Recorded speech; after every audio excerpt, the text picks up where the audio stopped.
hormati Ibu Pengawas Guru SPD dan Dewan Guru SDN Binaan Kidul beserta staf yang saya banggakan. Alhamdulillahirobbilalamin, pada pagi hari ini dan pagi agak siang kita bisa bertemu kembali dalam rangka observasi kepala sekolah dan observasi kinerja guru di SDN Binaan Kidul. Bapak Ibu yang saya banggakan, selawat serta salam semoga tetap tercurahkan kepada Nabi kita Muhammad SAW.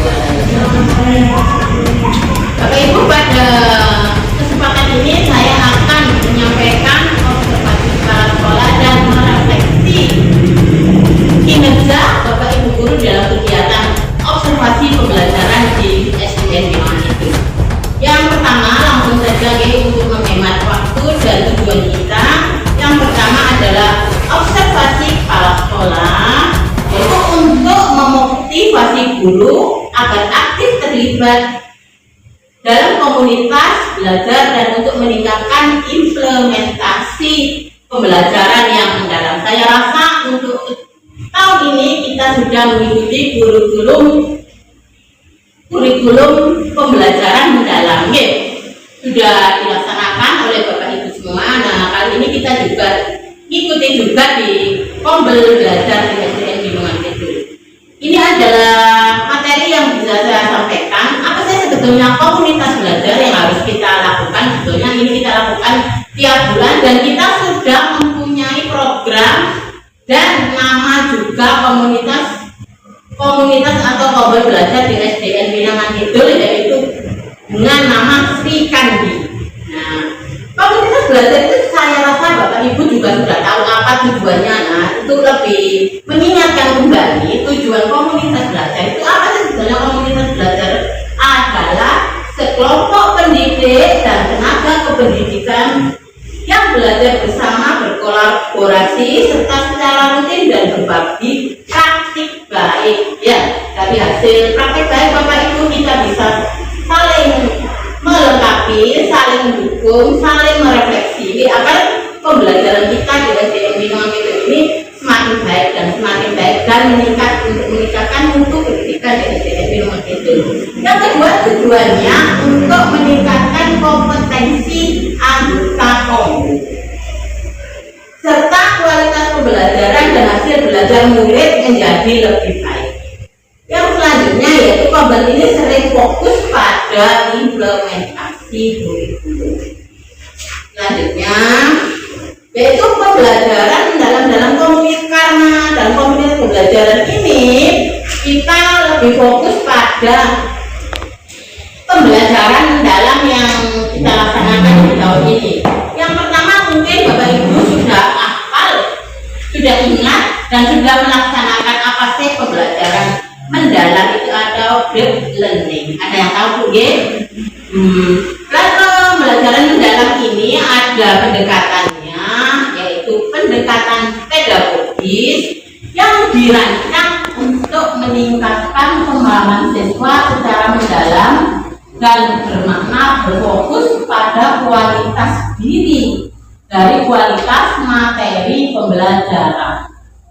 Yang kedua, pendekatan deep learning itu ada 3 pilar utama, yaitu mindful learning, kesadaran penuh, anak itu sadar ya untuk melakukan pembelajaran itu dan gurunya juga. Yang kedua, mindful learning bermakna, berarti pembelajaran itu bermakna berarti bagi siswa. Yang ketiga, joyful learning, yaitu pembelajaran yang kita ajarkan di kelas itu menyenangkan bagi anak. Yang selanjutnya yaitu tujuannya untuk pembelajarannya dalam mengembangkan kompetensi, berkarakter dan berkemampuan siswa dalam menerapkan pengetahuan pada situasi yang nyata. Berarti kita sebelum melakukan pembelajaran dan setelah melakukan pembelajaran anak-anak itu diajak ke dunia nyata ya. Terus selanjutnya apa saja komponen pembelajaran deep learning? Yang pertama tadi 3 pilar sudah ya.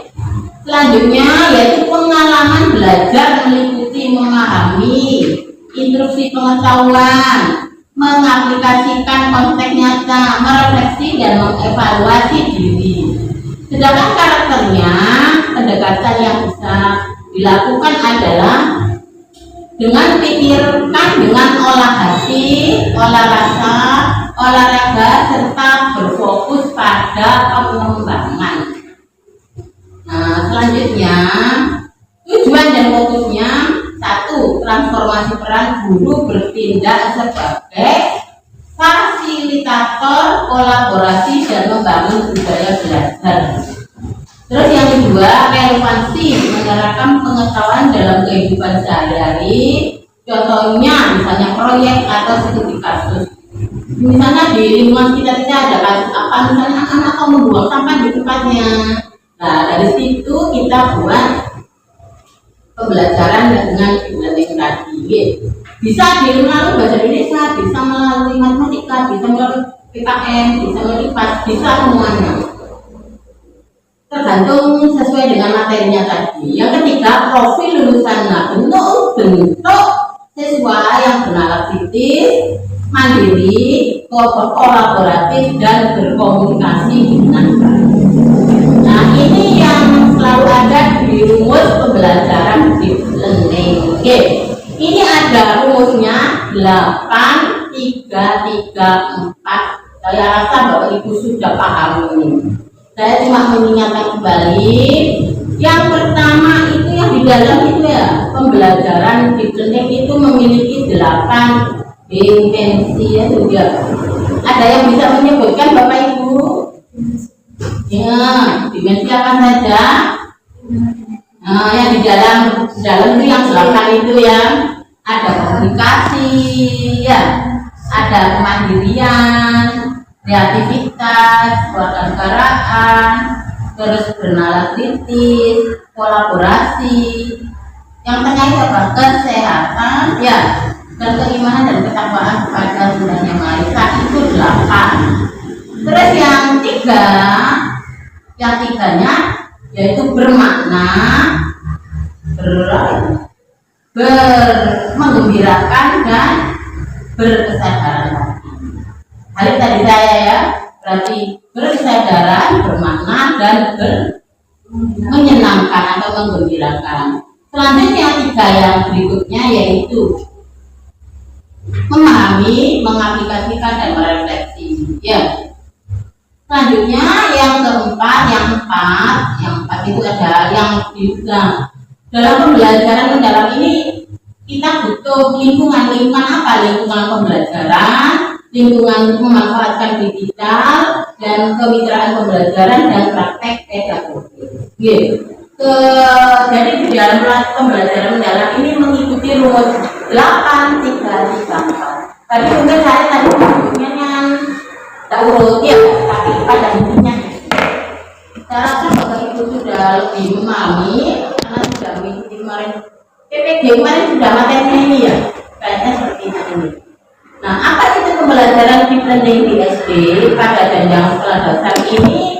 Berarti mengajak siswa menghubungkan pelajaran dengan kehidupan sehari-hari.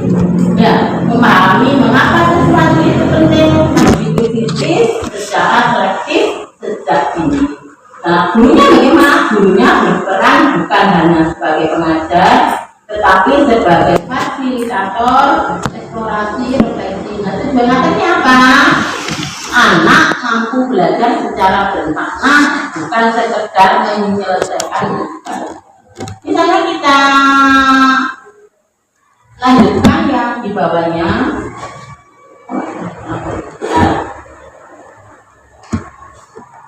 Ini ya.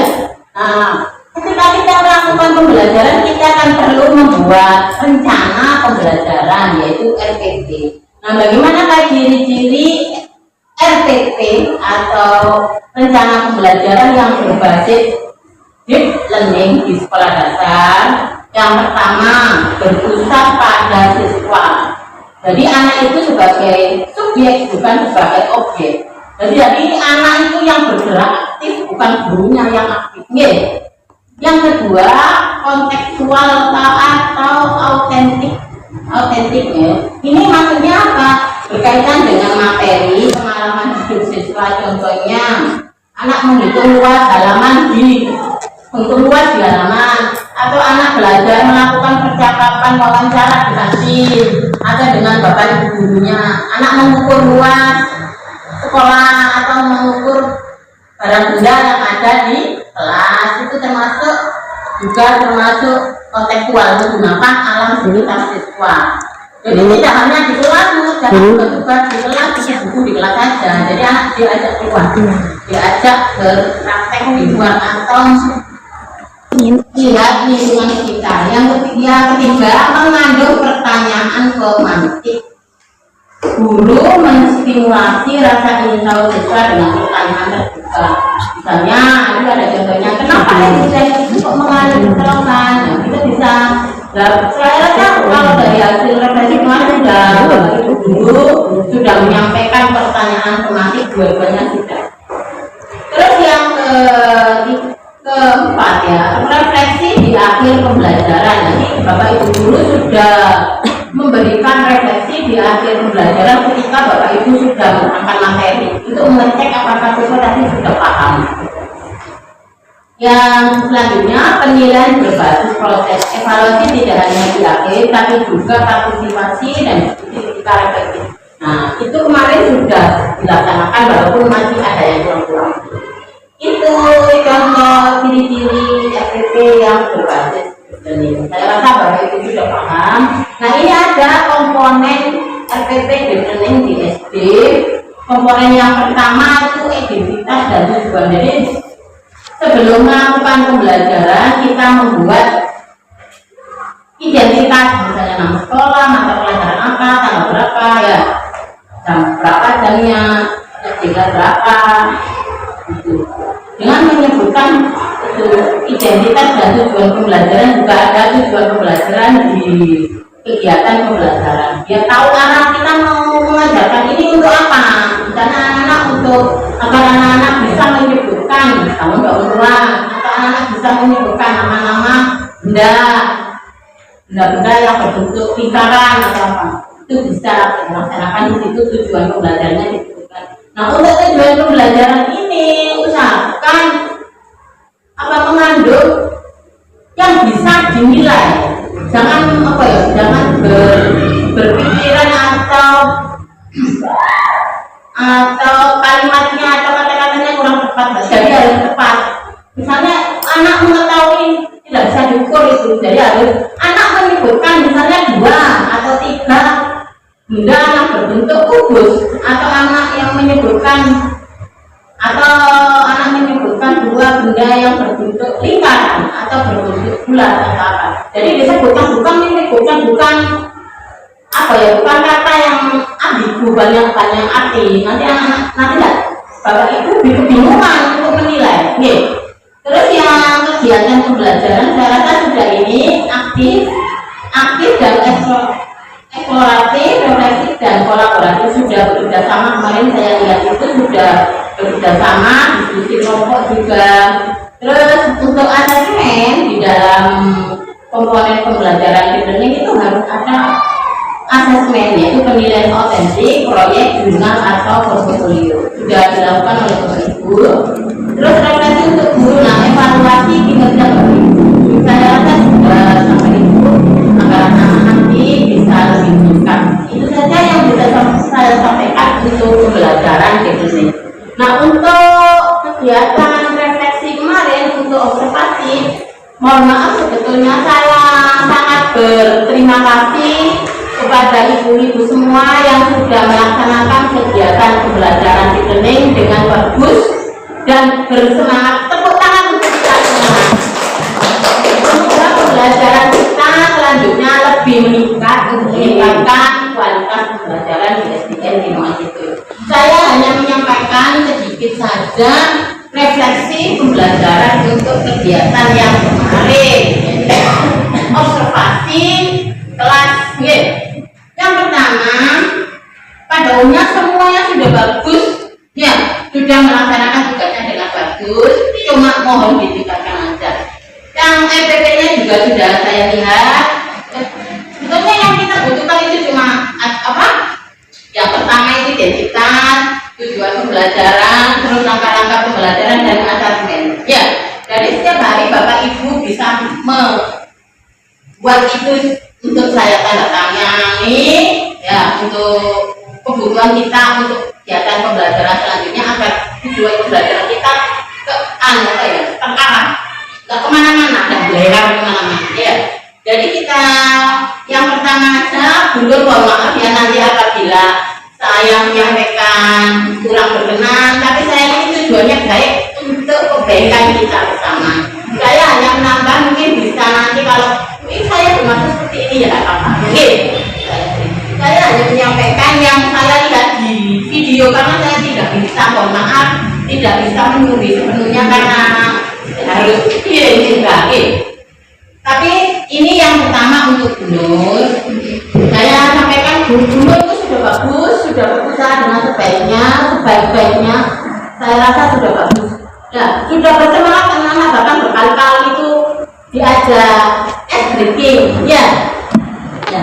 Bahkan juga anak-anak sudah semangat, padahal anak kelas 1 sudah mau mengerjakan tugas, menempel-nempel. Memang membacanya kan masih belum bisa sepenuhnya, menulisnya juga belum bisa.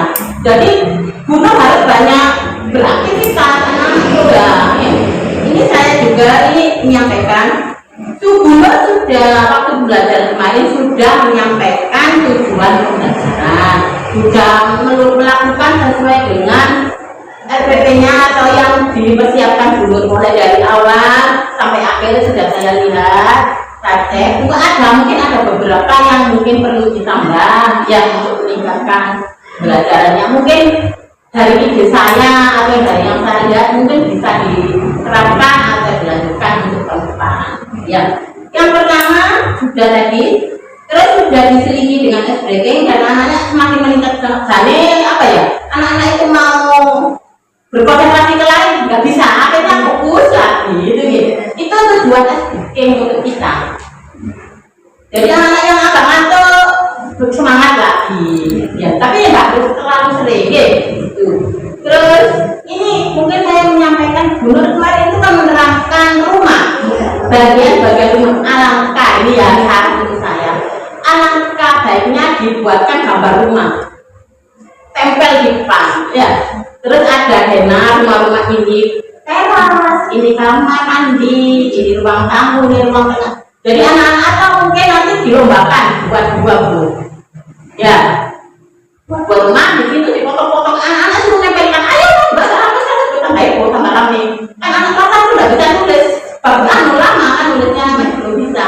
Jadi dipotong-potong lari ke depan lomba, ditempel ini misalnya ruang tamu mana ke depan. Terus sampai selesai jadi kayak apa ya, puzzle namanya ini.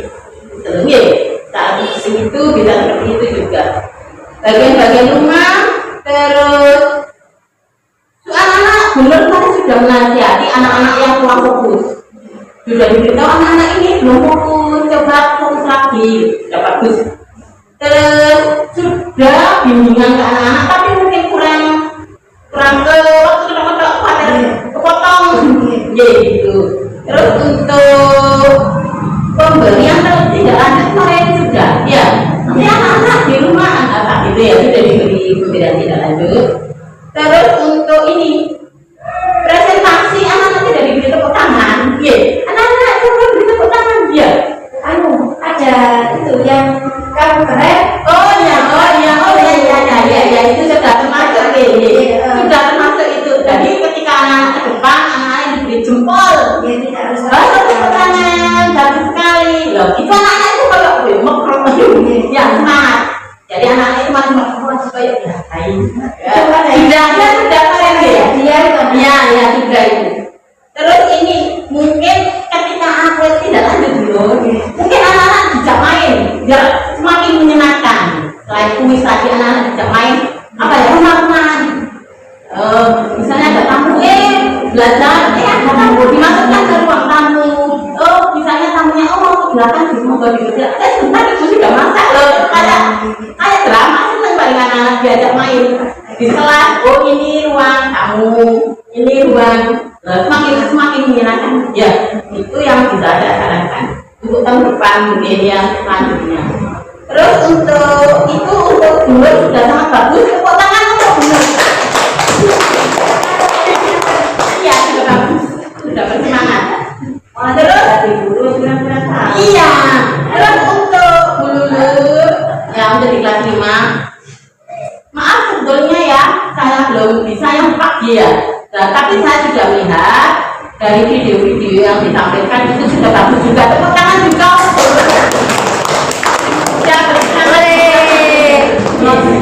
Nah, ini hanya menyampaikan saya karena ini kelas 5, anak-anak kan sudah paham juga ya tentang bangun data. Nama-nama tadi kemarin yang pertama itu kayak lupa, ya. Pertama itu lupa apa ini bangun itu mungkin dijelaskan dulu bangun, ciri-ciri bangun persegi itu bangun yang segi 4 ya. Segi 4 itu mempunyai 4 sisi. Mempunyai berapa ini? Jadi nanti bisa jadi anak tinggal tak bingung. Ini apa? Bangun segi apa ini? Bingung mas ya. Tapi selanjutnya sudah tidak. Iya, sudah bagus sudah dulu ya. Ditunjukkan demonstrasi kan ya. Sudah kemarin. Ya, tapi tidak tahu video. Ya, makanya itu saya ngomong sudah. Selanjutnya sudah. Nah, terus untuk kelas 5 ini juga sangat aktif juga. Cuma kurang itu memberi apa ya? Memberi kepuasan kurang juga, kurang ya, kurang misalnya kata-kata semuanya siapa yang bisa gitu diulang lagi, oh bagus gitu. Misalnya ini bangun apa nak, bangun segi panjang belah ketupat gitu, jabat semua memang bagus. Ada yang oh ya dibuka kayaknya ya di belakang, coba diulang lah gitu. Oh kalau memang sudah, oh bagus. Nah dengan jempol, dengan ucapan anak itu semangat. Oh, kayak merasa aku diperhatikan bahwa aku sudah melaksanakan dengan bagus. Cuma nambah itu dulu dan sudah menggunakan media pembelajaran juga yang seperti Buno juga lebih ya sudah cukup saya rasa. Terus sudah ada editing juga yang hijau-hijau, kuning, merah itu juga sudah bagus, anak-anak lebih konsentrasi. Dan juga ketika pembelajaran kegiatan diskusi dulu sudah membimbing anak-anak ya sudah keliling melihat anak-anak mengerjakan tugas-tugas dan sudah menyampaikan tugasnya itu apa, anak-anak paham. Terus anak-anak itu sudah presentasi di depan, semua sudah berani. Saya senang sekali ketika anak-anak berani ke depan. Itu sulit sekali mengajak anak ke depan itu ya, memang sulit ya, memang di depan sulit sekali.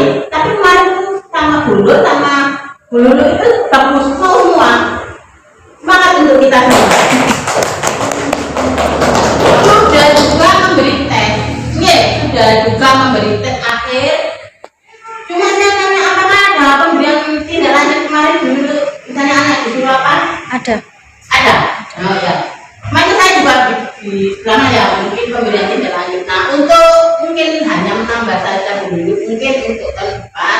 Di sana anak itu diajak mencari benda-benda di sekitarnya. Kan kayak itu metode pembelajaran kemarin apa? CTL apa PBL apa CTL? Pembelajaran berbasis apa ya kemarin ya? Pembelajarannya metode pembelajarannya kolaboratif PBL ya. Nah ini mata pembelajaran PBL berbasis masalah ya. Tapi bisa diajak anak-anak itu misalnya keluar, ayo anak untuk lebih bermakna, menyenangkan anak-anak, ayo kita keluar bersama-sama cari benda, 5 benda kelompok, 5 benda yang berbentuk segi 4 kan ya? Yeah. 4 segi 4. Oh keluar semua rebutan nanti ya, keluar kelas boleh yeah. Jadi tidak anak-anak tidak hanya di dalam kelas dibaca, keluar kelas benda-benda apa ya yang ada di sekitar lingkungan kita yang berbentuk iya di sekolah banyak. Nah itu mungkin tambahan untuk dulu agar lebih bermakna bagi anak-anak. Oh berarti ini sesuai dengan yang ada di luar tadi ya, yang ada di buku-buku. Oh benda ini ya. Dan anak kalau paham pasti bisa mencari bentuk itu seperti apa, keluar kan berkelompok tadi. Gitu. Itu kemarin ada di awal pembelajaran Bu. Oh ya. Di awal sebelum menyampaikan materi ini. Iya. Awal pembelajaran Itu anak-anak tak suruh menyebutkan benda-benda persegi empat yang ada di dalam kelas. Ya, di dalam kelas ya, Iya. sudah bagus. Bagus. Nah, karena sudah sampai semuanya dan sudah menyampaikan materi dan sudah saya berterima kasih sekali karena pembelajaran kemarin itu sangat menyenangkan ketika kita melakukan observasi. Nah, untuk selanjutnya semoga bermanfaat untuk kita semua dan lebih meningkatkan pembelajaran kita. Amin. Saya rasa mohon maaf apabila ada yang kurang-kurang, mohon maaf ada hilang, apabila ada kata-kata yang kurang berkenan. Saya akhiri. Wassalamualaikum warahmatullahi wabarakatuh. Tepuk tangan. Assalamualaikum warahmatullahi wabarakatuh.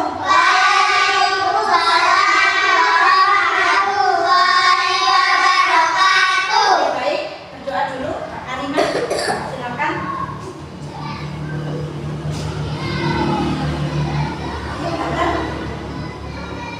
Berdoanya khusyuk ya. Ya.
kembali, tidak boleh, tidak masuk terus. Oke. Mbak Lydia kenapa kok tidak semangat? Ngantuk. Sudah sarapan belum?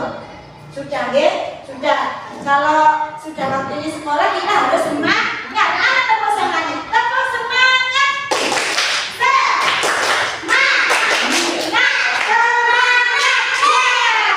Anak-anak ya. Dulu kita pernah belajar tentang lingkungan ya. Lingkungan kalau anak-anak pas sama ayah ibu berarti di lingkungan apa namanya? Di lingkungan rumah. Kalau di sini bersama teman-teman dan ibu guru di lingkungan apa? Di lingkungan sekolah. Nah sekarang kita akan belajar tentang lingkungan rumah. Tujuan pembelajarannya adalah yang pertama, peserta didik atau anak bisa mengenal lingkungan tempat tinggal atau rumah. Ya, hari ini kita belajarnya itu supaya kita tahu tentang rumah. Apa sih rumah itu? Apa sih tempat tinggal itu? Kemudian anak-anak bisa mengenal bagian-bagian rumah, ya kan? Rumah kita tuh kan tidak polos ya, pasti ada bagian-bagiannya. Ya, nanti kita akan mengenal satu persatu. Kemudian anak-anak bisa mengetahui bagian-bagian rumah. Terakhir, peserta didik mengetahui bagian-bagian rumah. Oh, bagian rumah itu ada apa saja sih? Fungsinya apa saja? Nah, begitu ya. Nah, ya. Ini rumah, ini rumah, indah sekali. Tempat bermain bersama teman, sangatlah nyaman. Ini rumahku, bersih dan sehat. Di sini ada kami dan keluarga, kami bahagia.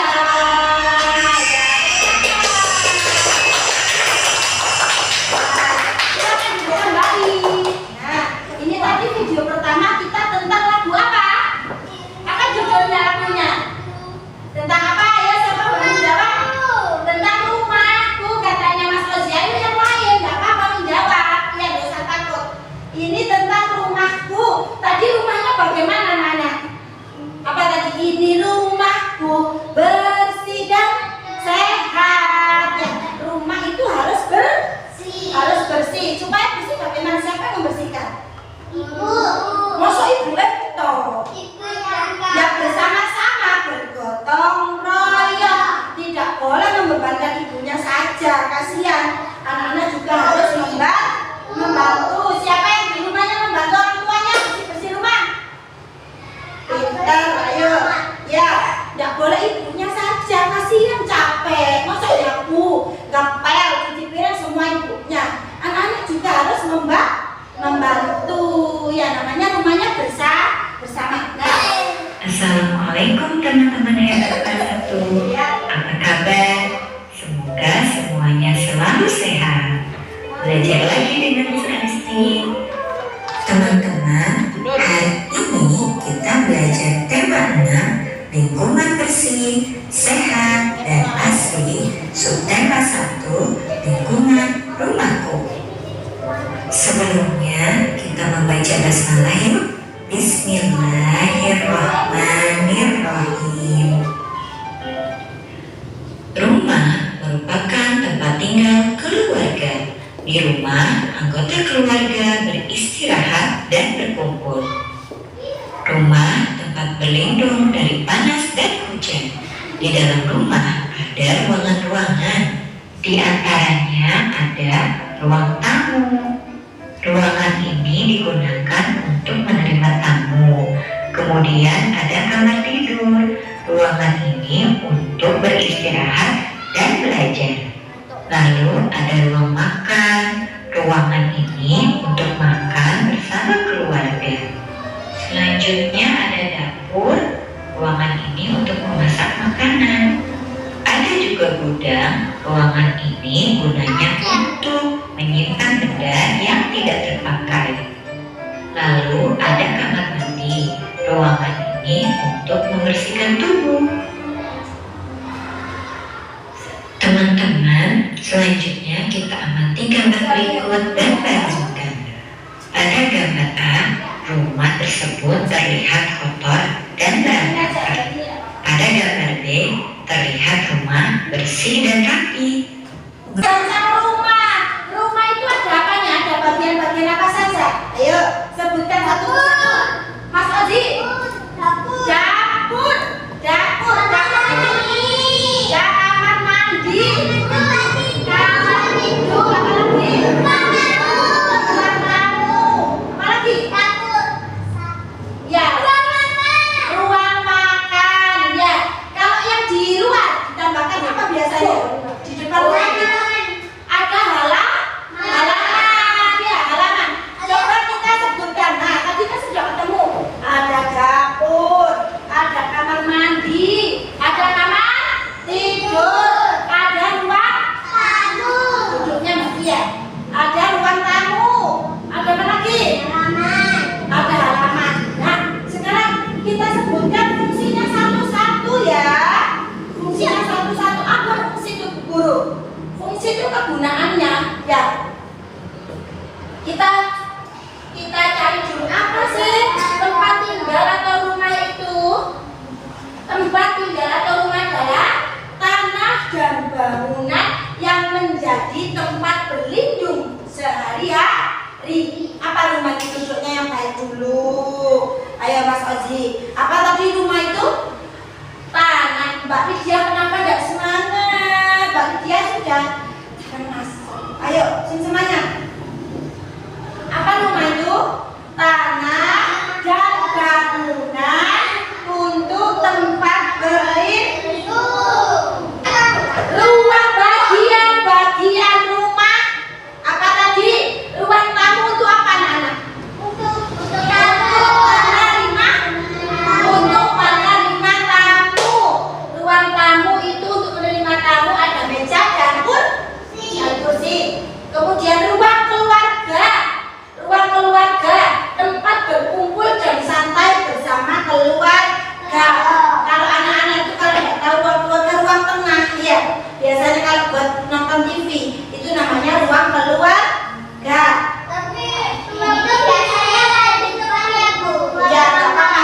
Tapi kalau TV-nya kan macam-macam, ada yang ditaruh di ruang tamu, ada yang ditaruh di kamar. Ruang keluarga itu intinya untuk ngumpul keluarga. Kamar mandi. Ya. Sekarang kamar tidur.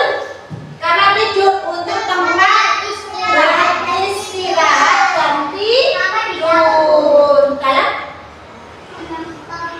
Iya. Kalau ada yang TV-nya kalau kamar atau di dapur ya nggak apa-apa ya. Kemudian ada dapur. Dapur untuk apa? Dapur untuk tempat memasak ya. Ibunya Mas katanya fokus ya. Kita ayo Mas Rafa, kamar mandi coba dibaca. Apa nih? Tempat membersihkan diri untuk mandi. Kamar mandi berarti tempat untuk mandi. Yang terakhir halaman. Halaman apa terus untuk apa? Mbak Tia, Mbak Tia dulu coba. Untuk apa halaman? Coba baca. Area luar, tempat bermain dan menanam tanaman. Ayo kita baca bersama-sama coba ya. Guru akan ayo baca bersama-sama.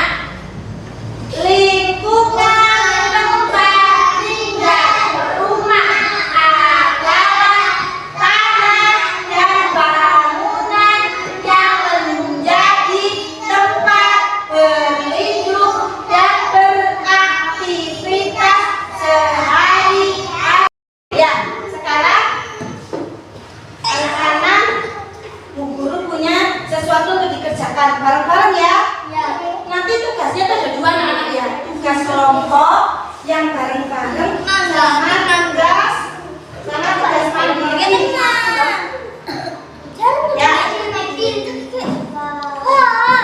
Tugas kelompok itu ada ya. Maaf ya ketikanya ada yang keliru kok Pak Wis.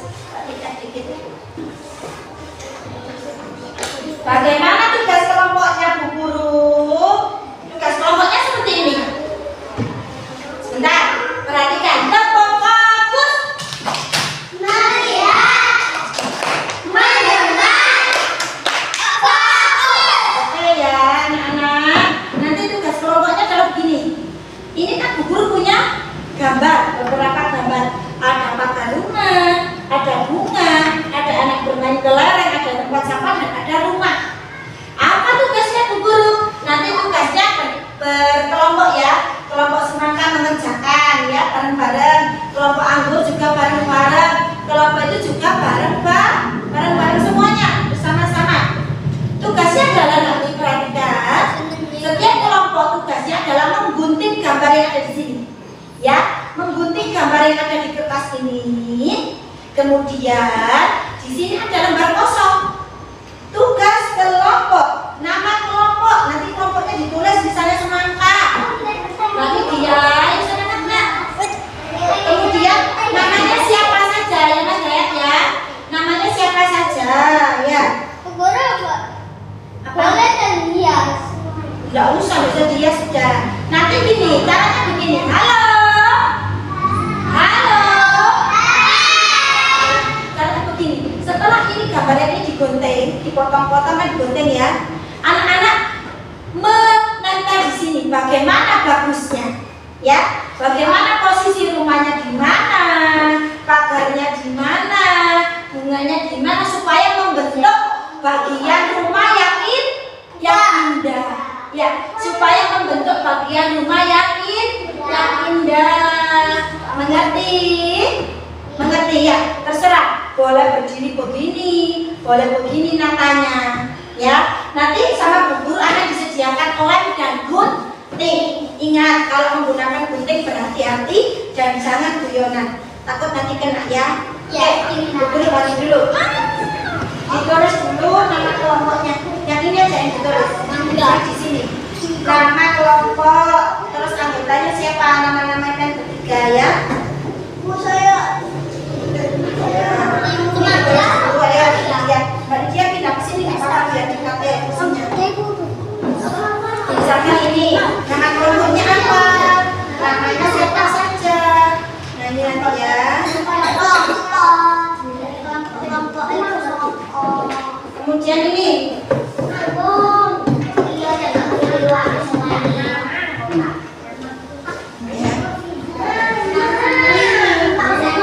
Ya ditulis dulu.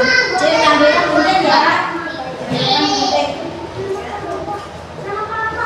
Iya, buat terus siapa saja namanya ya. Nah, kita kasih gunting dulu, hati-hati mengguntingnya ya. Ya, siapa pakai gunting terserah. Jangan bercanda ya kalau pakai gunting gimana? Kamu oke, kamu keren, kamu hebat, hore! Ada tugas berikutnya adalah anak mengamati. Di sini guru punya gambar-gambar bagian-bagian rumah. Anak-anak harus menjawab soal satu persatu. Menjawab soal satu persatu. Gambar apa untuk apa? Gambar apa untuk apa? Ini tugasnya sendiri ya. Tidak boleh contekan. Dikasih nama, namanya siapa? Ini tugasnya kan coba diamati ya sendiri. Tulisannya harus benar ya.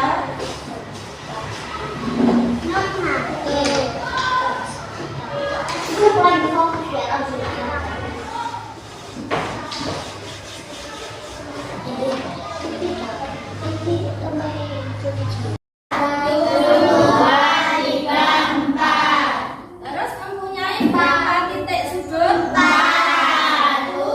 2, 3, 4. Di sini segi 4 itu ada macam-macam. Ya, yang pertama ini bangun apa?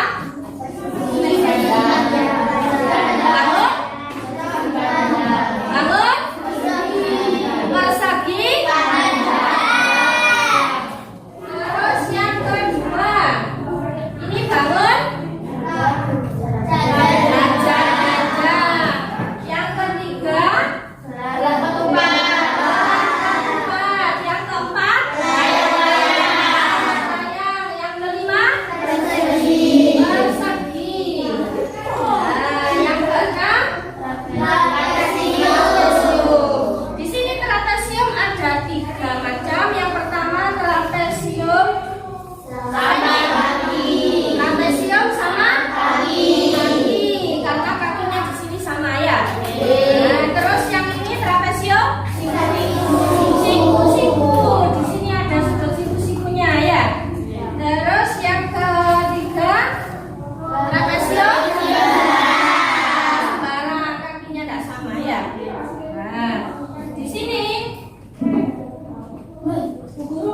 Ini perhatikan.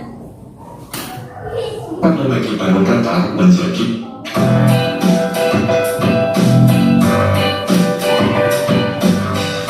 Assalamualaikum warahmatullahi wabarakatuh. Selamat datang di belajar dasar jalan. Kali ini kita akan belajar matematika ya, yaitu materi membandingkan ciri-ciri bangun datar. Baiklah, yang baru bergabung, jangan lupa untuk tekan tombol like dan juga tombol subscribe-nya agar tidak ketinggalan materi-materi berikutnya. Langsung saja kita akan belajar ciri-ciri segi empat.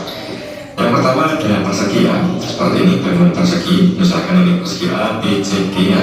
Untuk ciri-ciri yang pertama yaitu memiliki 4 sisi sama panjang. Nah, artinya ya 1, 2, 3, 4. Nah, sisinya ini sama panjang. Kemudian yang kedua memiliki 4 sudut siku-siku. Artinya sudut A, sudut B, sudut C, sudut D ini bentuknya siku-siku. Kemudian yang ketiga memiliki 2 diagonal yang sama panjang. Nah, perhatikan kita ketahui dulu untuk pengertian dari diagonal. Diagonal adalah garis yang menghubungkan 2 titik sudut yang tidak berada pada sisi yang sama dalam sebuah bangun. Nah, perhatikan ketika kita menghubungkan 2 titik sudut ya, tapi tidak satu sisi. Nah, perhatikan untuk persegi ini dari titik D ke titik D ya 1, kemudian titik A ke titik C 2. Nah, memiliki 2 diagonal sama panjang. Kemudian yang keempat memiliki Contoh segi empat dan ciri-cirinya. Sampai sini bisa paham? Bisa ya? Bisa. Hijau. Hijau. Kuning. Kuning. Kuning. Merah. Merah. Merah. Merah. Merah. Hijau. Ya, oke.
Silakan diisi nama, kelas, dan nomor absen di formulir.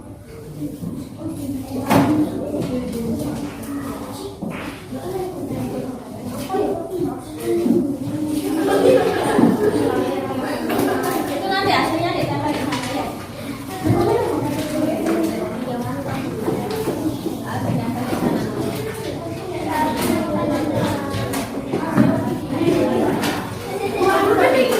Ditulis